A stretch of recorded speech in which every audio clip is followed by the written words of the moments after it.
A palavra política causa aversão em boa parte dos cristãos, em especial os conservadores, que em tempos de eleição é comum ouvir de suas bocas a frase religião e política não se misturam.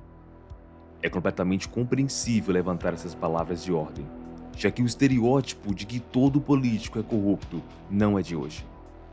Por mais que seja o sonho de muitos conservadores, religião e política não se misturarem, é em tempos de eleição que vemos que essa não é a realidade.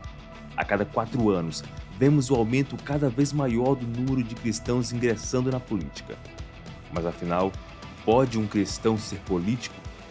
Religião e política se misturam? E como deve se posicionar um eleitor diante das eleições? É o que vamos ver nesse vídeo.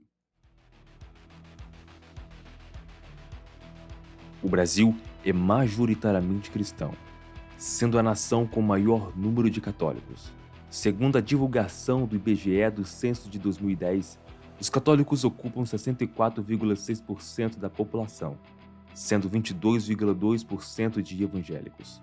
Por mais que o número de católicos venha caindo nos últimos anos e o número de evangélicos subindo cada vez mais, a maioria esmagadora do Brasil são de cristãos.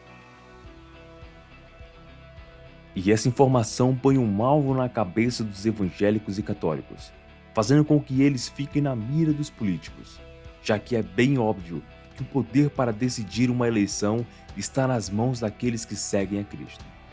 Com isso, eleição após eleição, vemos o teatro dos políticos que durante seus mandatos nunca visitaram a igreja e durante suas campanhas se mostram os mais fiéis cristãos, que participam da Santa Ceia ou vão à missa pedir a bênção do padre.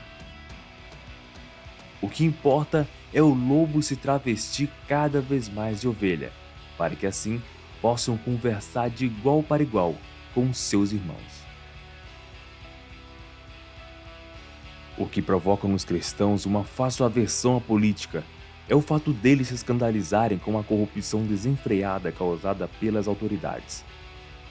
No entanto, na tentativa de esquivar-se dos efeitos negativos desse sistema, alguns preferem viver de lado contrário, na omissão e no conformismo da máquina, repudiando como pecaminoso um dos principais meios pelo qual o mundo poderia ser um lugar melhor. Para verificarmos se é possível o vínculo entre o cristão e a política, é preciso analisarmos a relação social e político, principalmente quando o político é entendido no sentido mais limitado do termo, ou seja, a organização, direção e administração de nações ou estados. Essa distinção ajuda na compreensão do papel do cristão na esfera política. Os serviços filantrópicos e humanitários que os cristãos prestam à sociedade, por mais que seja o nosso dever, é uma grande ajuda ao braço do Estado. Mas pense comigo, e se ao invés de ser espectador das necessidades básicas, como alimentação, moradia e saúde, nós buscássemos atingir a raiz desse mal, mirando na carência, com medidas político-econômicas que permitem reduzir as desigualdades sociais? Para esclarecer melhor, vamos à seguinte ilustração. Imagine se houver uma avenida com alto índice de acidentes. A ação, em princípio, mais eficiente não seria deslocar mais ambulâncias para a área, mas sim instalar redutores de velocidades, placas de advertências e semáforos. A partir dessa simples analogia, pode-se ter um vislumbre de que os serviços sociais são importantes. Porém, mais necessários e eficientes são as ações sociais. As ações sociais visam a raiz do problema e abrangem um número maior de cidadãos, enquanto os serviços sociais, embora importantes, preocupam-se principalmente com os efeitos do problema e têm um alcance mais restrito. A omissão dos cristãos nesse campo tão importante de ação da esfera humana dificilmente harmoniza-se com alguma das principais declarações de Cristo, como a que se encontra em Mateus 5,13. Vós sois o sal da terra. Se por um lado o número expressivo de vozes alega ser necessário manter distância do meio político notoriamente secularizado, por outro, é preciso que o sal atue como o sal que é, preservando a sociedade da degeneração, A metáfora utilizada por Cristo sugere o poder de conservação do sal.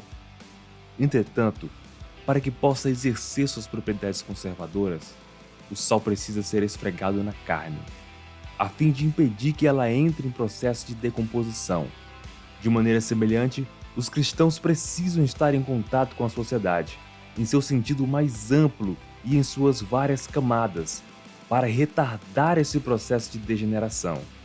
Para isso, o sal precisa sair do saleiro. O cristão que é um homem honrado deve ser um cristão responsável.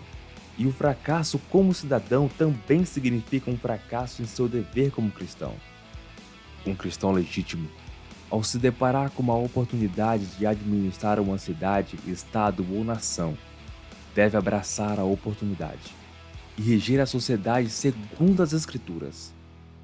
Caso contrário, deixarão a sociedade nas mãos de egoístas, interesseiros, parciais e corruptos.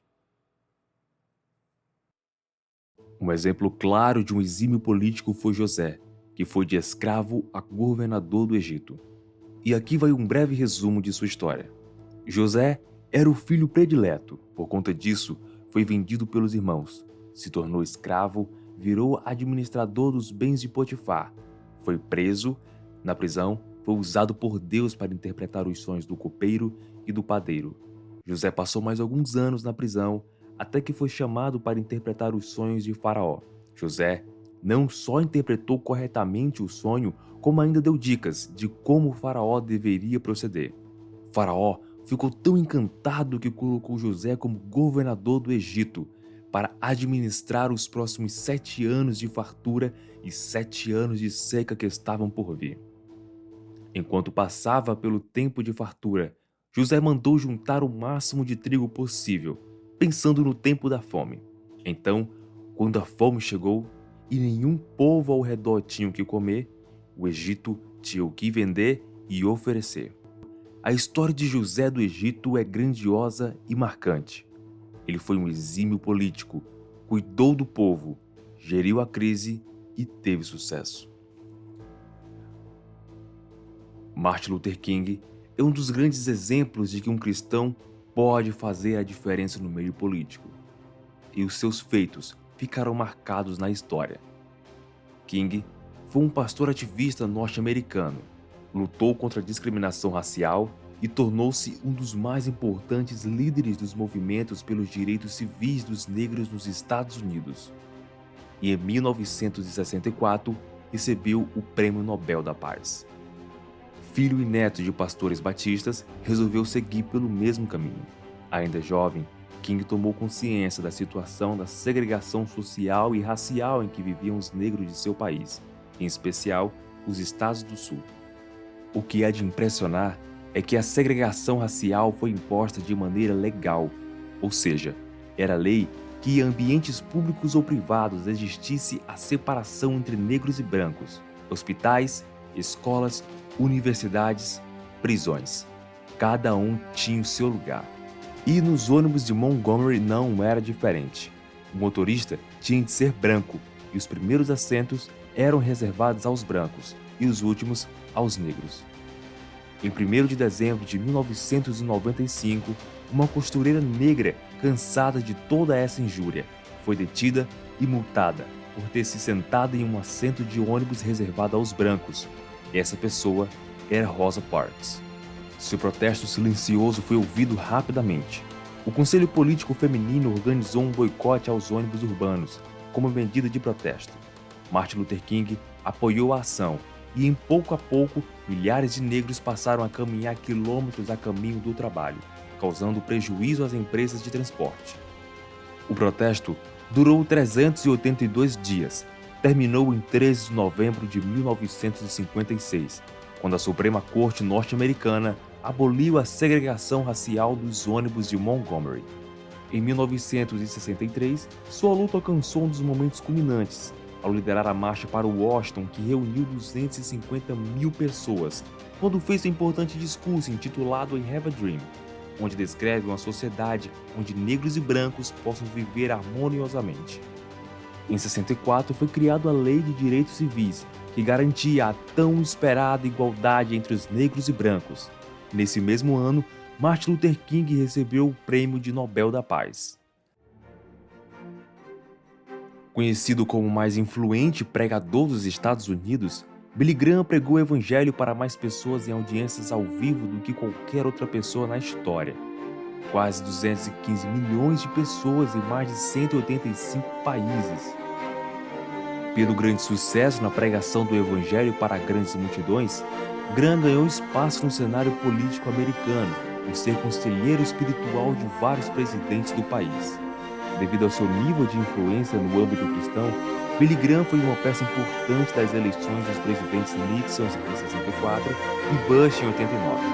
Os presidentes encontravam no pastor Graham um mentor e condutor de ações que ressoavam por todo o país.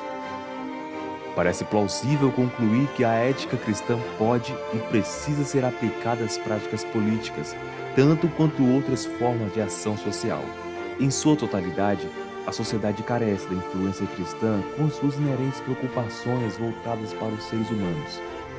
Excluir o cenário político e suas vertentes do raio de ação do cristianismo parece, em sua realidade, omissão de socorro. Os princípios cristãos são grandiosos demais para ficarem confinados às quatro paredes de um templo.